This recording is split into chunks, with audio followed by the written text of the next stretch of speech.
trabajo cuando te vi.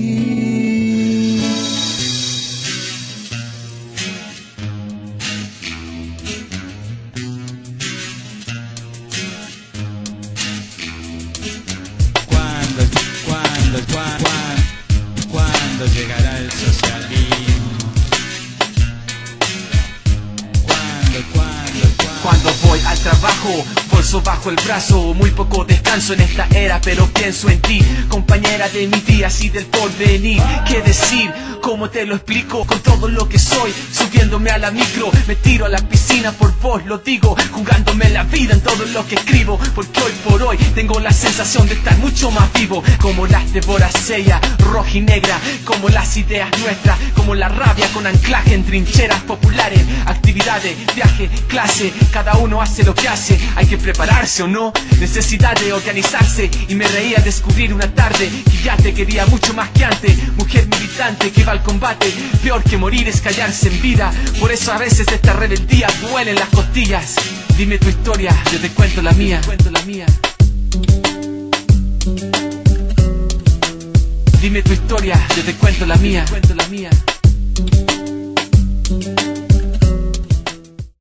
Bueno, ahora sí me avisan que viene la cápsula de Ciudadano a Pie. Recuerden, rescatando a nuestros personajes anónimos del barrio Yungay. Capítulo 3.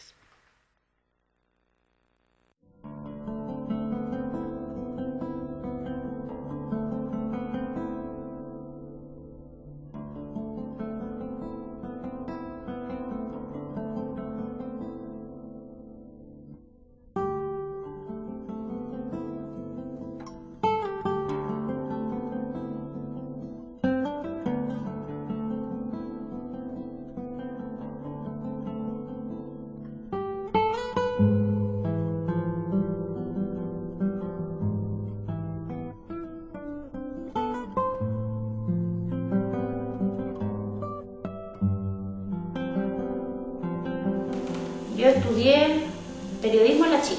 ¿En la Chile en qué año estudiaste? Entré en el 2000 hasta el 2000... Hasta el 2004 o 2005 hice los ramos, pero me titulé en el 2006. O sea, yo no soy una audiovisualista, yo no me siento una documentalista, por ejemplo. O sea, yo hice un documental, he hecho otros videos. ¿Cómo se llama el documental que hiciste? El hombre en la foto. ¿Cuál sería tu aporte como periodista o qué es lo que te gustaría, por ejemplo, hacer que no se está haciendo? O sea, lo que he estado haciendo hasta ahora, de hecho, uno de los diplomados que hice es de comunicación para el desarrollo, que es la posibilidad de apropiarse del lenguaje audiovisual para que las propias comunidades puedan contar su historia. Por ejemplo, o hacer microcanales barriales y que no asuman la lógica de ser un medio de comunicación masivo en chico, sino que asuman su propia conexión con el lenguaje, digamos. O sea, no sé, los medios masivos tienen un rol específico, pero yo creo que ya se agotó el paradigma como de los 50 del periodismo informativo, del lead, de la mirada invertida. Yo creo que para la complejidad de la sociedad actual es como un autoengaño ideológico decir que eso es neutral. Pero también decir que eso es dominación es un lugar común, ¿cachai? Y como entramparse en eso hay caleta de gente teórica que es mucho más interesante que yo y como que tienen todo un rollo y todo bien con ellos. Pero yo como que ya no pierdo el tiempo con los medios masivos, o sea, como... Los escucho, los leo, pero no... Ni siquiera en el radio, por ejemplo, o sea, como solo. Yo incluso soy del rollo, a mí lo que me gustaría hacer así cuando tenga más tiempo es continuar como con talleres de lectura crítica de medios de comunicación. O sea, como armar y desarmar qué está puesto en escena en ese juego. Ya, ok. Esto es. No es lo que nosotros queremos, esto es. Ok. ¿Qué está significando esto? ¿Por qué esto está correcto? ¿Por qué? Ya, ok. Listo. Y como que la gente sea capaz de tener esa cosa, pero también busque otras cosas y también cree otras cosas. O sea, como que yo creo que ese modelo se va a agotar solo, así como el sistema político imperante, o sea, como no tienen, están teniendo cada vez menos legitimidad. Y como que yo creo que fue la crítica de la primera transición chilena, la de hacer como, no sé, por ejemplo, en el periodismo de Chile hay un programa entero de libertad de expresión. Y llevan 15 años investigando el tema del duopolio informativo, y me parece una pega súper importante sistematizar esa ¿Cachai? O sea, de hecho mi magíster ahora no es de comunicación, es de psicología comunitaria. No, como que lo que a mí me mueve no cabe en ese corsé, ¿cachai? Sí me gustaba mucho el tema de la teoría documental, o sea, como la posibilidad de contar historias reales, sobre todo frente a una televisión súper penca, o sea, ante una como medio de comunicación súper chato. El documental encontraba que permite intimidad, permite contar historias, permite realmente desarrollar un tema. Y si tú te fijáis, por ejemplo, del 98 al 2006, los grandes temas que no salen en ningún lado estaban siendo comunicados socialmente a través de documentales. O sea, ¿cuántos ciclos de foro documental hay? Y a raíz de esto, el mismo movimiento ciudadano antipajuelona surge de un debate de un documental. Entonces, como que el documental también tiene una cosa de disparador social en el contexto chileno y los medios actuales. Oye, y volviendo a tu documental, la primera vez que lo vi en la calle, se lo estaban vendiendo. Y lo vi, y, la típica foto tampoco lo vi en los 80, yo era muy chica, pero es una foto que está como en concepto colectivo. Y es como emotiva aparte. Como claro, que porque la mirada del tipo ahí, como que al final... Se llama Daniel. Daniel, eso, sí. Y voy a ir para allá. Cuéntanos, ¿quién es el personaje del hombre de la foto? Daniel fue un dirigente de un sindicato, de una farmacéutica, pero no te imagines un dirigente de un cordón industrial, es como casi como un presidente centro alumno de un colegio muy emblemático. Mira, su pega política, por lo que me contaba, era como, justo estaba el tema del desabastecimiento, entonces era recorrer ciertos lugares donde lo dateaban que habían productos, y los llevaba, y iba, conseguía cosas y distribuía entre la gente de ahí. O sea, como una cosa, fue muy sencilla. Entonces también como yo sentía que Daniel permitía contar la historia, como resquebrajar un poco también el discurso armado desde la derecha, o armado desde como desde los grandes patriarcas de la izquierda, ¿cachai? Como solo a nosotros nos pasó. O sea, le pasó a la gente que se quedó cagada de susto en la Pincoya, le pasó a la gente que, no sé, porque su familia era milico, ¿cachai? Le pasó directamente a la gente que no les fue tan fácil durar una subida y que no, de hecho Daniel no habló hasta el documental con su hijo del tema, así como, porque el documental coincide también con el informe Valech, era la época del informe Valech, era la época de los 30 años del golpe, ese era el contexto social, digamos. Entonces como también había como una evolución social de empezar a hablar. La gente no tenía mucha formación política, no pudo racionalizar lo que les pasó, ¿cachai? Entonces como que para él era como que tenía sentimientos encontrados, igual escondía caleta el tema de haber pasado por el Estadio Nacional, porque su misma mamá, ¿cachai? Como que lo pasó súper mal, su mamá es de derecha, ¿cachai? Hijo único, él. Tenía, no sé, 23 años, ¿cachai? Cuando cayó. En el docu esa fue como también como hacer más una historia de vida, como hacer una historia más, como desmarcar los pensamientos como más tradicionales sobre el héroe épico o la víctima, que es súper así como desmovilizante, y instalarlo, por ejemplo, no sé, mi familia igual es media derecha también, pues entonces para mí, mi objetivo era que si mi familia lograba ver los 39 minutos del documental, estábamos al otro lado. O si un cabro joven que no había visto vivió el contexto y lo ve como algo súper lejano, súper así casi de la historia, lograba conectarse con la historia, estábamos al otro lado. O sea, era sacarlo de los territorios típicos. Eso en el fondo era despolitizarlo. No era despolitizarlo, era politizarlo de otra manera. Era politizarlo, tanto se lo hacía problema a personas que lo tenían completamente negado. Yeah. Despolitizarlo hubiera sido decir, ay, perdonémoslo porque esto ocurrió, no sé, como lo típico en el lenguaje medio cristiano, sino que es politizarlo desde esto le ocurrió a gente cotidiana, ¿cachai? Que sigue viviendo, que se cagó de susto, ¿cachai?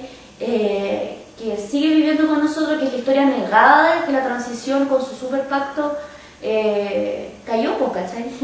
O sea, no había espacio para hacerse cargo de la gente que no pudo salir exiliada, pues, ¿cachai?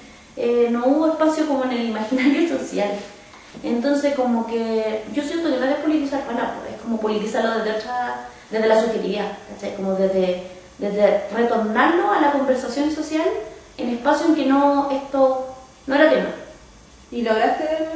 Yo en eso me siento súper contenta, porque por ejemplo, ¿Tu familia logró ver los 39? lo logró, dijo, oh sí, ¿cómo que? Lo bueno que yo creo que mi familia no me ha visto, pero era así como, Podemos hablar con confianza. sí, sí, esto realmente le debe haber pasado a cierta gente, pobre. Mira, obviamente lo pueden internalizar desde el pobrecito, ¿ah? No, Claro. jamás va a ser una lectura más aguda, pero sí, o sea, lo puedo ver otra tía y es como... ¿Y conversaron del tema? ¿Te hicieron algún tipo de comentario? Sí, con el nivel de comentarios que... Frente a gente que igual es como... Ciertos temas los bloquea porque les problematiza su estilo de vida, ¿cachai?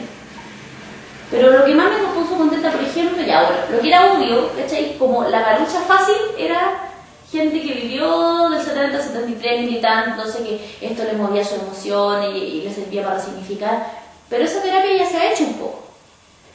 Me sirvió para que otra gente en los festivales se acercara a hablarle, no, esta guata me pasó mío, mira, no sé qué. Otra historia. ¿Y tú como de otra generación qué te pasó cuando viste la foto?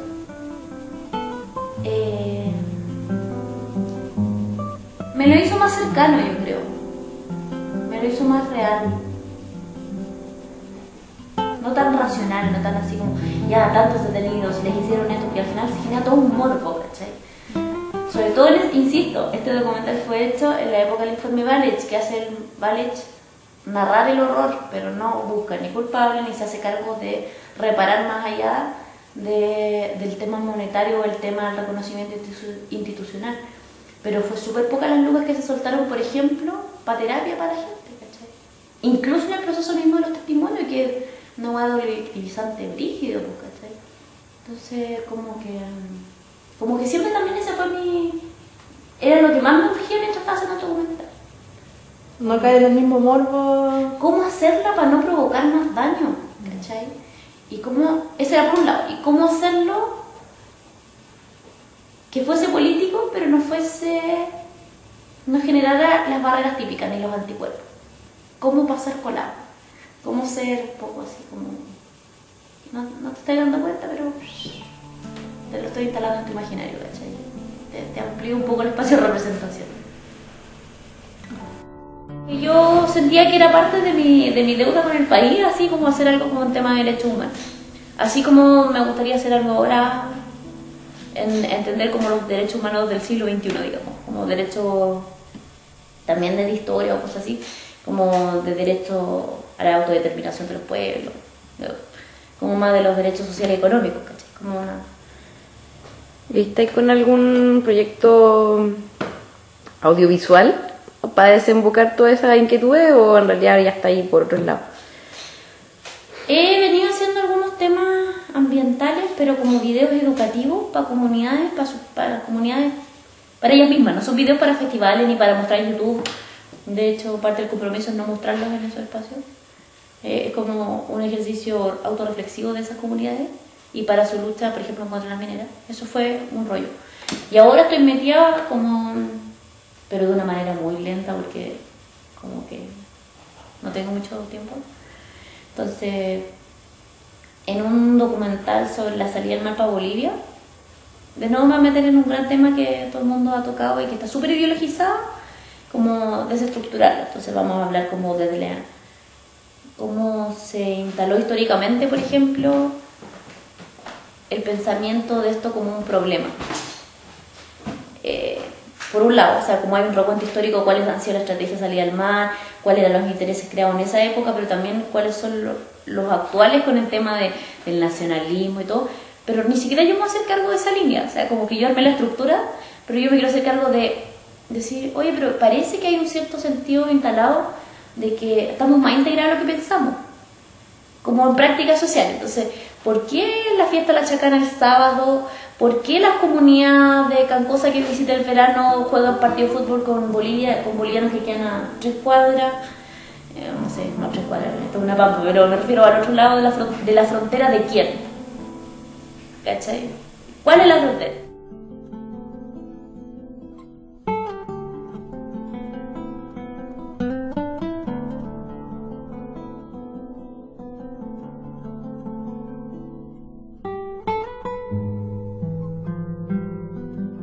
Daniel se llama el hombre de la foto, ¿no? Daniel Céspedes se llama el nombre de la foto. ¿Cómo llegaste a contactar a Daniel? Porque yo creo que la mayoría de las personas que conocemos esta fotografía tenemos la idea quizás de que esta foto de él murió. Porque yo creo que nadie sabe la historia real, excepto la que ha visto el documental, el hombre de la foto, que es de Daniel. ¿Cómo llegaste tú a encontrar a Daniel? Igual en el documental jugamos los primeros 20 minutos a hacerlo parecer, nos jugamos con el sentido común, o sea, atrapamos al que nos está viendo a decirle, te estoy contando la historia que tú quieres escuchar. Y después le decimos, te lo presentamos. No, chuta. Provocar un cierto remesón. A diferencia de lo que le puede pasar a cualquiera que haya vivido esa foto y por tanto la está significando desde su historia de vida, seguramente la connotación va a ser que está muerto, que es la historia de la persecución, que es la historia de la prepotencia, bueno, bla. Yo a favor tenía la historia ya resuelta, porque yo, mi profe, junto con hablar de la foto, me dice, oye, sí, María José, y salió hace súper poco un artículo en Primera Línea y no sé qué. Entonces, como yo soy de oficio catéter, profe, no sé qué, le seguí escribiendo, así como, me manda ese artículo. Y ahí empecé a desilvanar, po. Escribí, el artículo era firmado por 2 personas, Julio César Rodríguez, en la época que escribía cosas serias, y la Giovanna Zamora, que era otra periodista, así, piola. Entonces busqué a Julio César, pues lo empecé a joder. Me dijo, no, es que en realidad la que llegó a la fuente no fui yo escribí más que nada. Y ahí hablé con la otra loca. Y ella me dijo, ¿sabéis qué? El que tiene más contacto hasta el día de hoy y cacha la bola es el fotógrafo, que es Mario Ruiz, que trabaja todavía en La Nación. ¿El fotógrafo de la foto? No, el fotógrafo de este artículo de Primera Línea. Ya. De este artículo de Primera Línea que se publicó en el 2003. ¿Ya? Entonces, por Mario Ruiz lo empecé a catetear y anda a pillar un fotógrafo en un diario. O sea, tenía que hacer una muestra aleatoria de qué horas llamar para pillarlo y todo. Y ahí lo logré convencer, me dijo, ya mira, esto no depende de mí. O sea, yo espérame un poco, yo voy a llamar a Erika, que es la pareja actual de Daniel. Le voy a preguntar si está ella dispuesta a esto y yo te voy a llamar de vuelta. Y me llamó de vuelta. Lo cuático fue hablar por teléfono con Daniel y contarle, onda, oye, mira, es que quiero hacer no sé qué. ¿A él lo habían buscado antes, a Daniel? Lo han buscado varias veces. Bueno, dejando de lado ese tipo de búsquedas no, que me imagino... No. Lo han buscado como para contar la historia, incluso una vez en dictadura, pero ya en la segunda etapa de la dictadura, como los 80 en adelante, un amigo, como un conocido, el hijo trabajaba en un medio de comunicación. Y le dijo, oye, ¿por qué no contamos esto? Y él en realidad estaba súper traumatizado, y más encima que hay que cachar que la persecución no fue solo como física, no fue solo las torturas mientras estaba en el Estadio Nacional, sino que también hay como se produce una fractura también como en lo económico, o sea, a él lo echaron de la pega, ¿cachai? Su campo social, así como sus vecinos, no era algo que él quisiera hablar, porque también era algo que estaba súper tapado para la gente que no estaba en circuitos como de políticos, ¿cachai? Entonces Nica iba a hablar la historia en los 80, que estaba muerto de susto. Lo habían tratado después, ya llegada la supuesta democracia, también trataron. Y en verdad él soltó la mano recién en el 2003 con este artículo de Primera Línea, porque hizo muy buen fiato con el Mario, con el fotógrafo. Con el fotógrafo. Sí. Entonces, claro, mi vinculación con la historia fue ya sabiendo un poquito, o sea, teniendo como clara un poco la película. O sea, clara un poquito la historia base del documental. Y después yo dije, bueno, pero esta historia sin su contexto, sin sus 2 contextos, no termina de ser el documental. Y un contexto, el contexto personal de esa persona fotografiada, que es como, al ser tan famosa la imagen, se despersonaliza porque empieza a ser de todos y de nadie. Claro. No tiene nombre, no tiene historia. ¿Y esa foto en qué año fue tomada? En el 73, el 20 de septiembre. Sí. ¿Y a él qué le pasa con esta foto? De que sea una foto tan característica, de que se utiliza mucho en conciertos, en marcha. ¿Qué le pasa? ¿Daniel le complica esa foto? Porque en el fondo esa foto fue un acierto. Tampoco, yo creo que el fotógrafo que tomó esa fotografía tampoco tenía conciencia de la trascendencia que iba a tomar esa fotografía. Yo creo que tenía más conciencia el fotógrafo que Daniel en ese momento. De hecho, él ni siquiera se acuerda de ese momento. A él le complicó mucho tiempo, digamos, la foto. pero tampoco él tenía tanta conciencia de lo famosa que fue, porque fue famosa en Europa, en los circuitos de exiliados. Y tú, ¿cachai? Que Chile en ese momento, si ahora no se mira el ombligo, en esa época estaba totalmente bloqueado, no tenía idea qué pasaba en el mundo, Claro. ¿cachai? Entonces, él no se entera realmente hasta como el 2000 y tanto, ¿cachai? Que empiezan a haber retornados, y uno de ellos cercano a él, porque también los retornados eso, vuelven a instalarse en un cierto segmento social, ¿cachai? Daniel era un loco pobre, ¿cachai? O Claro, porque a tú lo más ahí clase media. en la cápsula nos contabais que él cayó detenido al Estadio Nacional, pero no era un dirigente, No era un gran dirigente de cuadro ni o sea, era una persona... o sea, era una persona más que de un que sindicato que y... asumió un rol de organización como casi redistributiva, de conseguir ciertas cosas, como muy asistencialista incluso, o sea, tenía 23 años. O sea, 23 años tenía cuando 23 años, estuvo- igual chico, pues, ¿cachai? Y como... Eso, no tenía un gran rollo político, digamos. Había ido a un par de marchas, pero en esa época el que no iba a una marcha más fome que... ¿me cachai? O sea, no era como que fuera alguien especialmente activo. Y la gente hoy en día, ¿lo reconoce a Daniel? No cacho, porque debo reconocer que hace 2 o 3 años no he tenido contacto con él, sí con su hijo del segundo matrimonio y sí con la Daniela, su hija, porque nos hablamos por Facebook. Y yo creo que la Daniela tiene más elaborado el tema, ¿cachai? Porque... ¿Y qué le pasa a los hijos, por ejemplo, que Mira, y ser se- hijos del hombre en la foto? Porque Igual- hay todo un rollo con los hijos de... Sí. Para Daniel era súper fuerte. Detenido. Porque Daniel, como por protegerlo, no les quiso hablar, porque como él no lo tenía elaborado, prefería tapar el tema, entonces no lo hablaba. Y ella, incluso de chica, se acuerda, porque ella como que tenía una cosa así como que, no sé, una vez en el liceo llevaba como la foto de Allende, así, cosas así, y el papá, no, así como, por favor, no, ¿cachai? Y ella le pedía hablar a Daniel, ¿cachai? Como, oye, yo quiero saber, yo ya estoy, o quiero saber, papá, ¿qué te pasó, papá? No sé. Y él, no. Y el otro hijo, Claudio, es la negación absoluta. Es como, si esto lo viéramos como personaje, es como el que busca la memoria y el otro que la niega y que en el fondo pretende construir como su identidad desde pasar lo más piola posible, ¿cachai? Entonces, de hecho no lo habían hablado así como que de una manera yo traté de ser cuidadosa en la medida de lo posible, porque era algo que ellos no habían hablado y yo quería que, haciéndome cargo de que a estar haciendo el documental los iba a obligar a todos a hablar, porque yo hice una entrevista en 360 grados. O sea, yo entrevisté primero a Daniel mientras hacía mi ramo documental.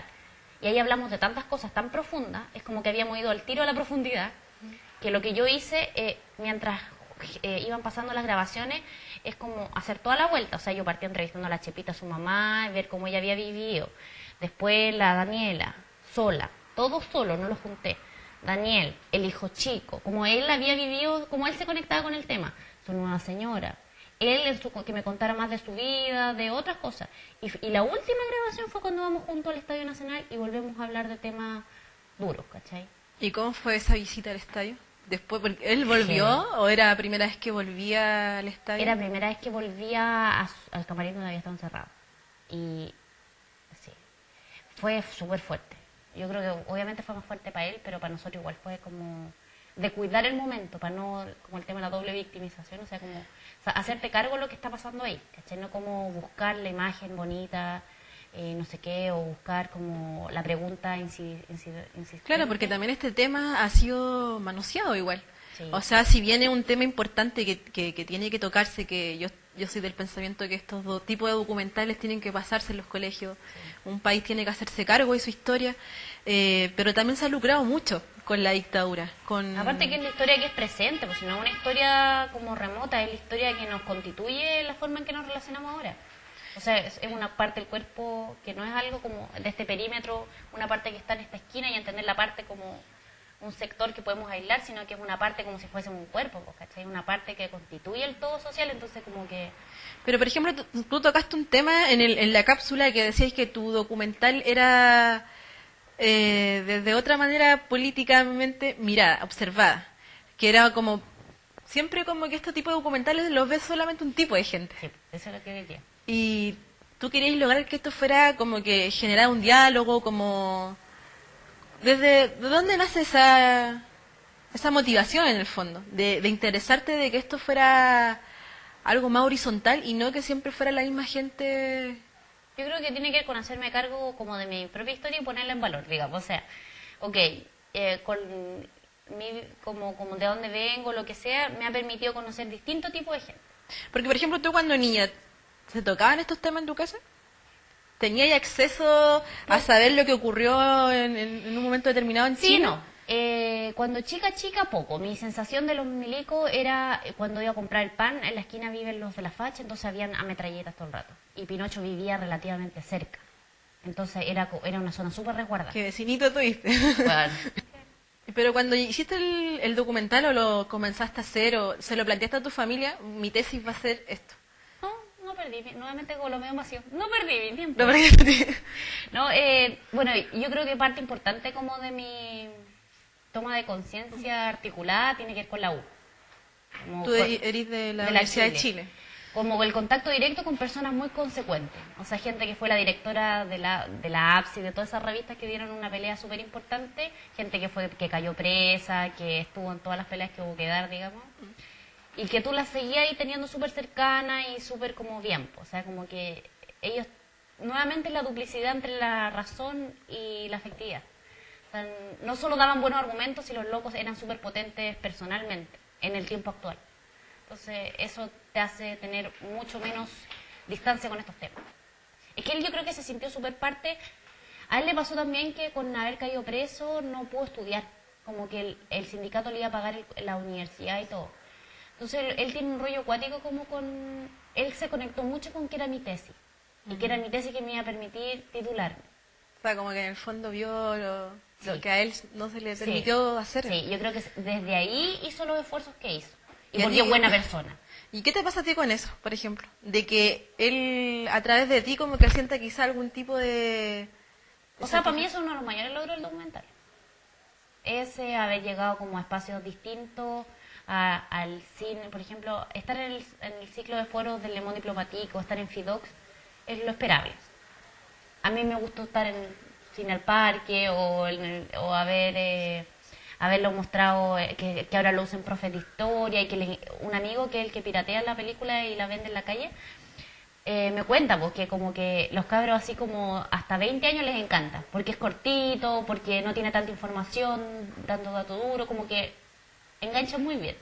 Y eso para mí es como, yo ahí me doy por pagar el tiempo que anduve leseando y todo.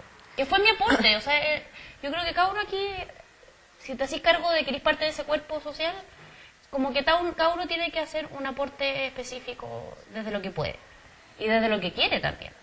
Y en ese momento a mí se me daba la oportunidad de tener los minutos que yo quisiera para editar, de tener los minutos que yo quisiera para grabar.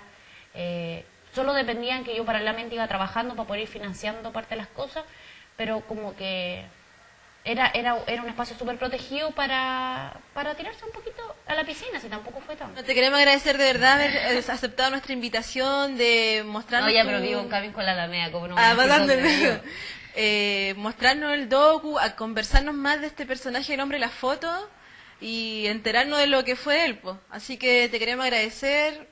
Si tiene algún contacto, que si alguien te quiere ubicar por el documental, no sé si quieres dar algún tipo de contacto. Podemos contactarnos para conversar sobre el docu, porque copias del docu yo no tengo. El email es elhombredelafoto@gmail.com y hay un Facebook también donde pusimos algunas de las fotos que se hizo como una sistematización de espacios donde había circulado las fotos, como Ya. portadas de discos, libros y eso. Y eso, pues, yo creo que el contacto, el objetivo más que para conseguir la película, estoy dispuesta como para conversar sobre el tema, contarme qué les pareció, lo que sea, o conversar sobre el tema, bien. Pero como mi objetivo en este año, en algún momento, es subirlo a internet para que cualquiera lo pueda ver. Ya. Pero yo no tengo aviso que no tengo Entonces, el hombre de la foto @gmail.com. Sí. Ya pues, María, muchas gracias. Bueno, un aplauso, María. Y nos vemos el próximo sábado en el 4º capítulo del Ciudadano a Pie. Víctor Jara TV. Al trabajo, cuando te vi